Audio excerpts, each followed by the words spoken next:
Hey folks, welcome to Black Gumbo. Did you know you can grow food in the suburbs even if you just have a tiny little space? Let's talk about how.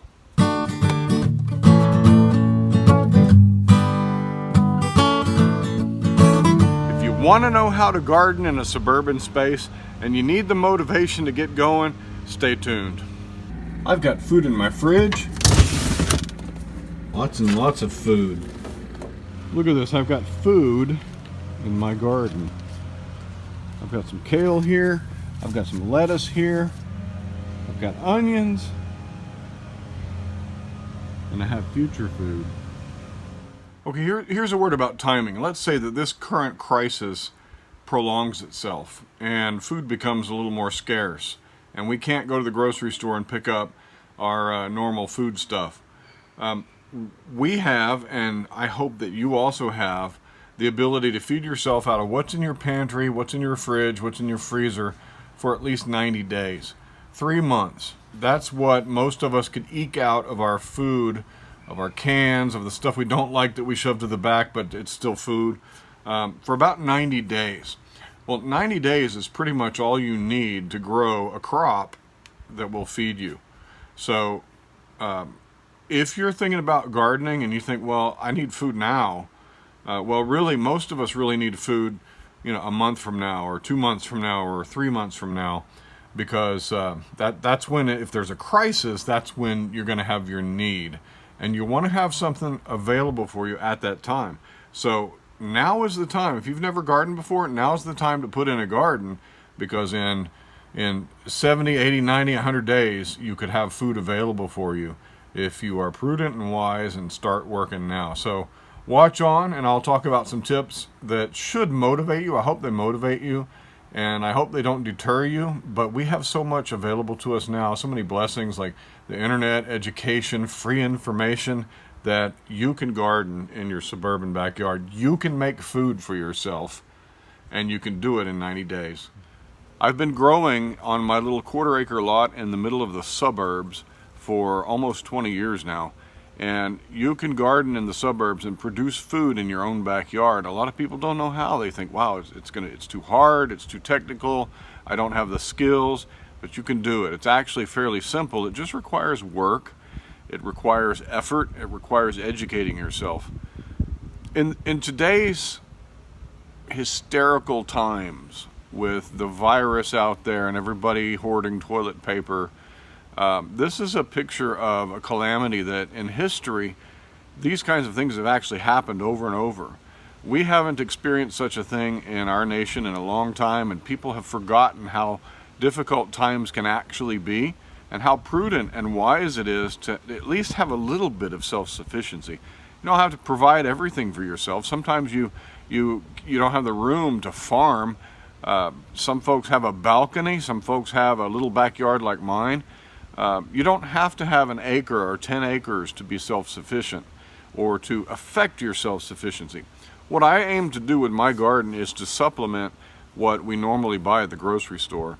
And I effectively grow. In the past, I've grown things that I like to grow, but these days I'm thinking about growing things that I need to grow, things that will actually impact our nutritional health if we have to, things that will actually provide food for us if we need food and can't find it, things that are actually going to be beneficial for us, like potatoes, like beans, things that provide protein, things that provide nutrient-dense leafy vegetables like mustard greens. You can find all kinds of information out there on the web, and especially on YouTube, about what kinds of things to grow if you really need to produce a lot of food with a lot of calories, a lot of protein. But I'm not talking about that today. What I'm talking about is that you can actually do it in a small space. So I have some tips for you today about how to grow in a small space like a backyard. And the first one has to do with selecting your site. Not all space in a backyard is good. I had to move my garden from that side of my yard where those tall trees are to this side of my yard because those tall trees shaded out my garden and I couldn't grow anything there. But for the first many years of my garden, well, it was on the other side of the yard and I grew a lot of good food there. But you got to select a site that has at least a half day of sun, preferably full sun. And that means sometimes you might have to take out some trees, or you might have to orient things a certain way. But if you have a spot that the sun shines on for the majority of the day, you've got a spot for a garden. There's another tip with regard to site selection. Most people like to plant gardens where you don't have to walk on the garden bed. When you garden, whether you're digging into the ground or whether you're doing a raised bed like I do, you don't want to walk on your soil, because that compacts the soil, it presses everything down, and it just causes trouble. That's why people have paths in their garden. And the way that you orient your garden then becomes important, because you want your gardens to be wide enough that you can reach the middle of the garden without any trouble. If you've got a 6-foot wide bed, you're not going to be able to reach the middle of your garden without having to stomp on the soil and walk all in it. So most people do a 4-foot wide bed. I sometimes think a 3-foot wide bed might even be better. But 4-foot wide, you can usually reach into the middle of your garden if it's a 4-foot wide bed, and you can avoid walking on it. So that's going to mean that you're going to have long, skinny garden beds. You want to orient those garden beds in the proper way. I like mine oriented north to south, and that makes it so that the sun does a transit over my garden bed in the lengthwise way. If you have a tall crop like corn or cucumbers on a trellis, if you orient those trellises east to west, then the sun's going to transit over those crops and not cast a bunch of shade on your surrounding vegetables. Some people differ. Some people say, no, you want to orient it the other way, and the shade's not going to matter so much. But that's how I like to do it, and I suggest you orient your beds north to south if you can. What you want to maximize is sun exposure to your plants. And so for me, and in my area, and with the orientation of my house and where it sits, orienting my beds north to south makes sense. So you want to consider, where do your shadows fall? That's the biggest thing that affects how you're going to orient your long and skinny beds. Do you have a house that's very tall and casts a shadow? Do you have trees that are very tall? Do your neighbors have trees that are very tall? Do they cast shadows in your yard that are going to compromise your garden? You need to take all that into account. Just spend a day going out every couple hours and marking where the shadows lie in your yard, in your little suburban plot, and note, okay, at this time of year, that's where my shadows lie, and plan your beds accordingly. You want your beds to be where the sun always shines, or shines a lot of the time. Now, my second tip has to do with extending your beds. We're gardening in small spaces. Us who live in these cookie cutter neighborhoods, and we have a little subdivision plot of about a 1/4 acre, well, our house takes up most of that space, and we're left with a backyard or a front yard that has very little growing space. You can extend your growing space if you put your beds in, and it's not that much. You can extend your growing space using pots, containers. Container gardening is a legit deal. Now, it's true that container-grown plants, like all these figs and things here, container-grown plants don't grow as large or produce as much as the plants that are in the ground. And they do cost a little money. You got to source your containers, you got to source your soil. But if you want to extend your production even a little bit, containers are a good way to go. The benefit of containers also is you can move them around in your yard. You can place them wherever you want them to be. You can put them where you couldn't put in a full bed, but you could drop a couple of containers in there. My patio right back there is filled with container plants. Most of those are fig plants. Fig trees are kind of a hobby for me, but if I was really trying to produce food, I don't know that fig trees are the ones that I would grow. So, but container plants do extend your garden. They give you an extra space that you might need. They give you a contained bit of soil that will allow you also to overcome challenges in the garden. Last year, my main garden beds that had tomatoes in them were poisoned by herbicides. I brought in some coastal Bermuda hay to use as mulch. That hay had been sprayed in the field with a Grazon or some sort of aminopyrrolate herbicide that attacks broadleaf plants. Well, that particular new herbicide that's out there, it's been out for about 15 years, that stuff is now becoming very widespread, and it kills plants. It kills plants for very, very long. You can compost that stuff, it can pass through a cow's digestive system, and it'll still kill your plants. That stuff is persistent. So what happens if you bring in unknowingly herbicide and you wreck your garden? Well, you've still got containers that you have planted, and you can control that soil. You can You can know what's in your soil because you're putting things in containers in small portions. Containers have benefits. There is a third tip for producing food on your little suburban plot, and that is to grow fruit. You don't have to have a lot of room to grow fruit. Fruiting trees produce year after year, and it's wise to put in fruit trees that produce at different times in the year. Citrus around here produces in the winter. You get citrus crops in December and you get tons and tons of it. You can preserve some of that. You can get a lot of vitamin C out of a citrus crop. But there are other fruit trees that produce in the spring or in the middle of the summer. And you can have a couple of those strategically placed in your yard that will produce food for you every year. You don't have to do anything to them except maintain the pruning and the fertilizing. But you don't have to replant that. And as the years grow, as the years go on, those plants grow and they produce more fruit for you.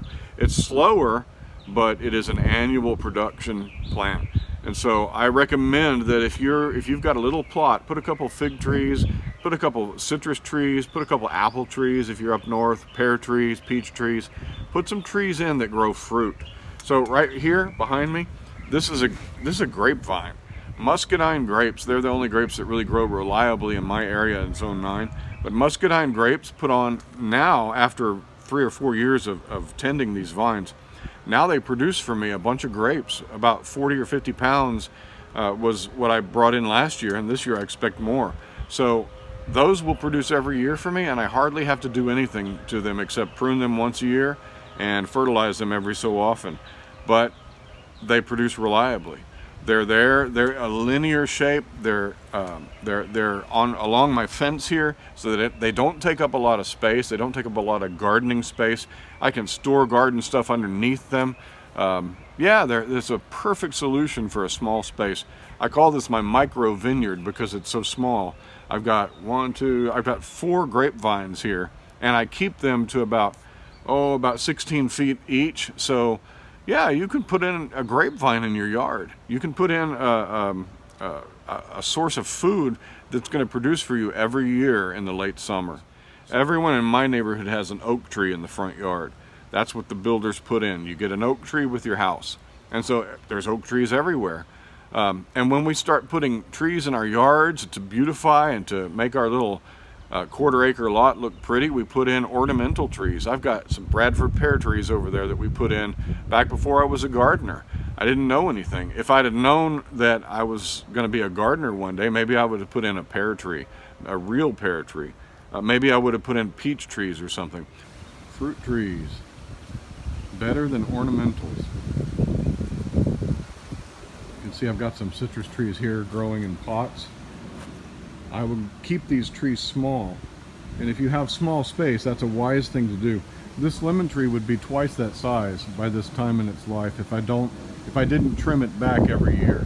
And I want to keep it small. I want to keep the middle opened up, and you can learn about how to keep a small fruit tree. Just get online and Google how to grow a small fruit tree. There's a book by that name too. But if you have a small space, keep your trees small. That produces more lemons than we could possibly use, even at that size. Orange trees are prolific. These already have, this is a 3-year-old plant, and it's already got dozens and dozens of blossoms on there. If I let that plant produce, there'll be more oranges than you can imagine on there. So think about when you are putting trees on your lot, it might be wise to take out ornamentals and put in food production trees. There's another thing you've got to consider before you even jump into all this. If you want to produce food on your plot of land, on your little quarter-acre plot in the suburbs, you have to consider that production means work. It is work in the garden. You've got to work, you've got to put in the labor, you have to put in the effort, you have to put in the time. It's going to cost you something to make fruit, vegetables, and food come out of your garden. And in a day when folks don't really like to work, that's foreign. I've found so many people just don't really want to get out and do a garden because, oh well, it's too costly in terms of labor. It's too hard. I don't have the knowledge. You can acquire the knowledge. Knowledge is free for you now. You can go on YouTube like this channel right here and hundreds of thousands of other channels and learn just about anything you want to learn for free. So there's no excuse for not knowing anymore, but there is work involved. to get production, production implies work. If you're going to produce food, you're going to have to put in some labor, and so you need to know that up front, because sometimes, yeah, it's back-breaking work to import, a whole garden bed's worth of soil from the soil yard into your backyard. So yeah, that takes work, but it's worthwhile. I guarantee you won't be disappointed. Once you've got that initial installation of your garden, all that labor is over, and you start eating the fruit of your own work. Man, that's a good feeling. So work, you got to build a work ethic, and you have to instill in your family a work ethic. Not only is it work just to put in a garden, it's work to maintain a garden. You got to weed, you got to prune stuff, you got to go out there and mulch, you have to fertilize, you have to stay on top of your plants, you have to deal with pests, you have to deal with bugs. But I mean, what's it worth to you? You want to eat food from your own garden, you got to put in the labor. How do you eat an elephant? One bite at a time. It's the same thing with a garden. If you're going to start a garden, start with something you can actually bite off and chew. I suggest a small raised bed. If you're going to garden at all and you're not sure about it, but you want to give it a try, start a little raised bed. I've got some raised beds here that are tiny. They took me one Saturday to build, to fill, and to plant. And they're producing food for me. You can do it too. The next tip is the things that you need to learn about. What is it that you need to learn about? There are all kinds of gardening videos and gardening methods out there that teach you how to grow stuff and how to do this method or that method, or hydroponics or gimmicks, or all kinds of little goofy growing ways that teach you how to grow. But what if you need to grow food? What if you need to supplement your family's nutrition? What if you want to grow things that actually put food on the table? What you need to learn about are things like succession planting, things like how to plant in high density methods if you don't have a lot of space, how to spread things out if you do have a lot of space. Spread out. I mean, if you spread out your root systems and you spread out your plants, you're going to grow a whole lot more food in that space than you could if you planted everything close together. But if you only have a small space, you need to learn about how to grow food close together and how to fertilize that food. So you need to learn about how to grow a lot of food in a small space. That's important. You need to learn about how to plan your gardening so that you have food year-round. I'm a hobby gardener for the most part. What happens here at my place is I plant everything, it grows up, and I get a whole lot of food at one point in the year. And I do 3 seasons, so I get 3 harvests. If I was trying to survive on my garden, I would have to learn how to plant things in succession so that I would get a harvest every week of something. Those are things you need to learn about if you're putting in a new garden to provide food for your family. So that would mean studying your maturity dates. Find out, okay, this crop matures in June, this crop matures in July, this crop matures in August. And you would need to select things that grow that have nutritional value, and you would select them according to when they mature and plant that stuff. Okay, so you want to start gardening and you've decided, okay, I'm going to put in a garden. Where to start? I have a very large garden for my space behind me. To try to install this garden in a weekend or 2 would be crazy. I would suggest, if you're very new to gardening and you want to start impacting your food intake in your household, to start with a small raised bed, 4 by 8, maybe 1, maybe 2, 4 feet by 8 feet. You can plant a 4 by 4 block of beans and a 4 by 4 block of potatoes in that raised bed and provide calories and starch for your food. You can plant 1 row across of beans in 1 week, plant the next row 2 weeks later, plant the next row 2 weeks later, and you can have beans for a very long extended season. You can do the same with potatoes. Now you have to pay attention and educate yourself about the lengths of time that these crops should be sown. Some crops don't grow at certain times of the year, and so you've got to educate yourself. Go visit your agriculture extension office's website and download their little planting chart on what to plant at what time. You can grow spinach, you can grow cabbage in the winter in my area, you can grow cauliflower and things like that in my area.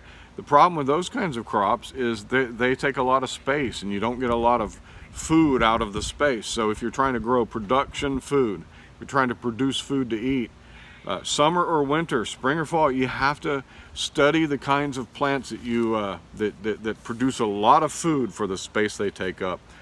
Yams, what we call sweet potatoes. Sweet potatoes are one of those. Potatoes do pretty good. Beans are another option, and leafy greens. Leafy greens are great because you can eat off of the plant while the plant still grows. You don't have to harvest it at one time. All I want to do with this video is encourage you that you can garden. If you've never gardened before, you can do it. It's not that hard. I mean, here I am. I was raised in the suburbs where we didn't have much of a garden. I had a little tiny garden, but I didn't grow much in it when I was a kid. But I was raised in the suburbs. I was raised in the typical, the American fashion where you're expected to go to college, get a degree, get a job, get a pension, and retire. But that's not what happened to me. What happened to me was I went to college. I was going to be a biologist. I was going to be a marine biologist, and I studied all that stuff. I studied biology, but calculus and organic chemistry really kicked me hard and knocked me out of my plans. I shifted because I'd always been creative. Mid-college, I shifted to a degree in graphic communications, and I excelled at that, and I became a graphic designer. I worked for some glory firms where there was no money. I worked for some corporate firms where there was money but no glory. But my life was not the life of someone who knew about working with my hands in the dirt. I was on computers all my life, working with digital stuff, and I didn't really see that there was production potential in my backyard, my own backyard. That's why I put in those trees over there that I so despise now. I didn't know. But you can grow a lot of food no matter your background. All the information is out here on YouTube. My channel can teach you some basic gardening stuff for suburbs. Other channels can help you out a lot in terms of gardening. If you've got a larger place and you want to put in a food forest, or you want to do some commercial gardening, or you want to garden on a commercial scale, it's all out there for free. We have no excuse. The world may be collapsing all around us. The economies may be tanking in your country and my country. And that will affect us all. But what we can do is help to mitigate some of those effects by planting food in our yard. So I hope that you will try it. I hope that you'll give it a shot. Follow our channel and I'll teach you how to garden. Follow our channel and I'll show you methods and techniques that work for me in my backyard, in my area. Hey, thank you so much for joining me on Black Gumbo Southern Gardening. I'm so glad you joined us today. I'm so glad you stuck it out to the end. If you're really interested in gardening in a suburban context, please follow our channel. Watch us on YouTube, subscribe, and follow us on Facebook and Instagram. We'll talk to you next time. Bye-bye.